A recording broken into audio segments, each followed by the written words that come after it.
international circuit. It's been a long wait. It's going to be worth our while. Looking forward to one Pirelli Indonesian round in driving rain. They're underway. Good start from Andrea Locatelli. Good start as well from Garrett Gerloff. Progress from way back down the order. Ray recovering as they come in towards turn number 1. Bassani and Tati Mercado with a great start. Mercado is up ahead of the BMW boys as Bassani comes firing through on Locatelli. Demonstrates what a struggle it's been so far for Garrett Gerloff. Scott Redding eyeing up a move here on top rack. Razgatlioglu. Bassani thinking about a move on the right is ahead of him. He's going as they come in towards turn 11. Razgatlioglu hanging on, but by the skin of his teeth. Yeah, the run down into 10-4. Feeling pretty confident out there, willing to get himself to the front of the field. Obviously, if you're at the front of the field, you don't have to deal with any of this. The top 4 from race 1 earlier on today are doing battle again at the head of the field in race 2. Ray comes through. Razgatlioglu, Redding, Bassani is your new order. Talked all day about Tati Mercado being a wet weather specialist. A bit of a gap behind the number 36 as Razgatlioglu fires through at the start of lap 2. Ray will immediately... Well, coming from the back row of the grid into the top 10, and the Japanese rider, he goes well in wet conditions. He has ever finished. Jonathan Ray out in front. Razgatlioglu second. There is Mercado. Leader Jonathan Ray. Razgatlioglu, Redding, Bassani and Van der Mark right with them. Yeah, and for Van der Mark, always goes well in these conditions, considering wet weather had been one of the weaknesses for him, but he looks pretty strong at this stage, willing to make those moves. Obviously, Ray, Redding, Razgatlioglu, Bassani and Van der Mark. Van der Mark now within striking BMW package underneath him. Redding also looking good at this stage. Got right onto the tail of Jonathan Ray. So slightly. So Van der Mark, he needs to make that move on Bassani quickly. Tati Mercado broadly going with the group. A second, the gap in front of him though, 2.5 seconds tail. And anytime someone runs slightly off the line or makes a slight error or is slightly tentative, they're going to be swallowed up by the pack here. That having a little bit more size can really help Scott Redding, and certainly he's got that little bit more leverage of being one of the tallest riders on the grid. Still just outside of Scott Redding on the exit of turn 9, so Ray desperate to lead from the front. He will be the first to encounter our top world class action. You're getting it right now. This is the first time they've ever been around this track in wet conditions, and now they're all really trying to figure it out on the fly. You can see Michael Van der Mark at the back. Van der Mark was hoping to run the outside and give himself the inside for the next corner. It hasn't worked out for him. It's Bassani who's making I think he may have been collected by Michael Van der Mark there after a bit of a moment coming off the top independent ranking. Unfortunately, his hopes of that end in the gravel track. Yep. And Axel, understandably, very frustrated with that. Well, Garrett Bassani was looking good. He gets moved out of the way by Razgatlioglu, and here's going to be the moment for him coming off the final turn. And he does get collected. Entry and...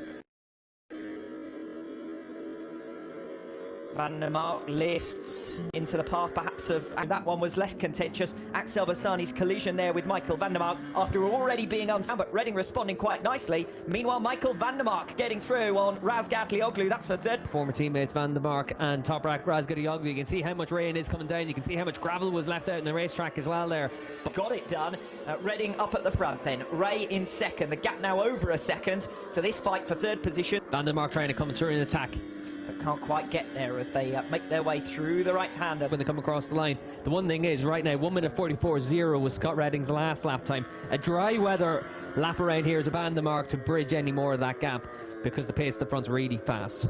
Fine performance though. Might never see the light of day. Scott Redding out the front of the field. 1:43.648 in these conditions. That's astonishing. Razgatlioglu again. Attack Toprak though. We saw last time around he was a lot faster in the second half of the lap than Toprak. Jonathan Ray coming back at Scott Redding. We rejoin the race leading battle, and Ray has come through on Redding, and here goes Van der Mark on Razgatlioglu, and quietly nobody knows which way to recover that third place. I said no, everyone's got nothing to lose in this race. That's how they're approaching it as well. Good battling between. The back down the order, Tom Sykes occupies 5th position. Kota Nazane going to be a career best if he'll a 3-point margin. Locatelli at the end of this season of Van der Mark and Razgatlioglu almost cut. But it is only a couple of tenths of a second between himself and Scott Redding. Yes, new personal best from Razgatlioglu last time around, but still it looks like Van der Mark he manages to get that corner hooked up really well, and obviously we've seen in the dry conditions how strong Toprak is on the brake. But Falls Ray or Redding or both out in front, there's not going to be any change other than these two, whether they'll finish. Matched him to 100th of a second. And sticking right with him, less than 2 tenths as they come across the line to start lap number 9.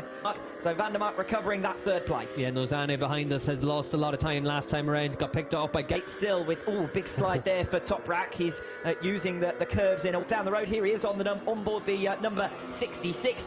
Garrett Gerloff will be the top independent rider, and Garrett Gerloff has recovered 6th place from Kota Nazane, who's consolidated 7th, but is now, as they are, that's Rinaldi gaining back the point that he trailed Andrea Locatelli by coming into this group himself, get himself back into a position to be right on the tail of Jonathan Ray, but 0.3 of a second with a lap and a half lead. Other than that, it's going to be a move down the inside through this section of the track on the last lap. For the leaders, by and large, aside from that crash for Axel Bassani, as Michael Ruben Ronaldo. Jonathan Ray may have missed a gear shift there because Redding came powering past in a way that we haven't seen Ducatis do since the beginning of 29. Just try and attack him. There's clearly a lot of grip out there in the asphalt here, even in these wet conditions. So running towards turn 10, only for the brave that Jonathan Ray might see as his best opportunity to get through on turn. Redding tries to turn. Ray is already there. The pair touch. Ray then sweeps across the path of Scott Redding coming off turn 10 to recover the lead. Yeah, Jonathan Ray able to make the move into 10. Scott, that chance, he's got good drive through there though to get right with Ray. Scott Redding did leave the door open. It was wide enough for Jonathan Ray. Seen any further information about that, but focus on the lead battle. Redding through on Ray. Has he overcooked it? Yes, he has. To Toprak Razgatlioglu at the end of a run of 6 consecutive seasons, but he is demonstrating just 7 seconds back. Toprak Razgatlioglu over the line for 4th position.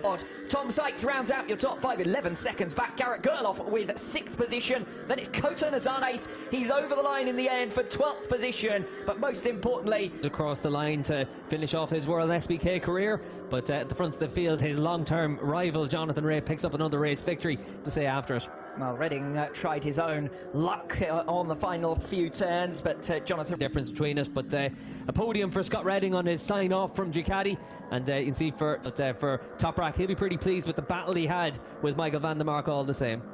Toprak Razgatlioglu wins the championship by 13 points, so nobody can say anything about one world title. What shenanigans are going on here? Ray in the Superbike World Championship, and he comes up with 2 race victories out of 2. Yes, not too surprising, is it? Toprak Razgatlioglu is, and Jonathan Ray returns to his old trusty, and that's a nod to Razgatlioglu as much as to anything else. Next year for Jonathan Ray, and back to basics for Kawasaki as well. They need to start to work towards a 6-year spell for Jonathan Ray as the world champion. Yeah, and the opening round might have left it in some doubt. Assen might have left it in some doubt. Even his crash in Portimao left some... Makes his way over towards Parc Fermé as well. I said it to you off air earlier on. If Jonathan Ray, Razgatlioglu on 13 wins, so 13 wins, and Jonathan Ray also beats Toprak for podiums because Razgatlioglu finishes down in 4th position. Great sign-off last season, but he's not forgotten by them. Thanks to a World SBK legend, and thanks from all of us, and gave him something to think about at times over his spell with that Ducati factory. Degrees, very humid. So,